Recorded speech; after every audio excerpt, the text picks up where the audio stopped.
उडदाची डाळ ही फक्त करत नाही एकटीच, म्हणून मी थोडी चण्याची डाळ देखील मिक्स करून ही छान चमचमीत अशी डाळ केलेली आहे. त्याच्यानंतर ही छान अशी राजस्थानी रोटी केलेली तुम्ही बघताय. मस्त अशी राजस्थानी रोटी केलेली आहे, म्हणजे राजस्थानी स्टाईलने रोटी केलेली आहे. चपाती आणि चटणी केली ती दाखवते. आणि ही मस्त अशी छान चमचमीत कांद्याची चटणी केलेली आहे. आज छान जेवण तयार होणार. आपण ताटात वाढून घेऊया.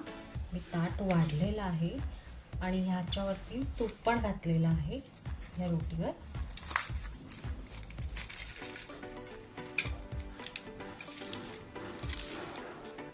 तशी माझी राजस्थानी मस्त राजस्थानी टाईप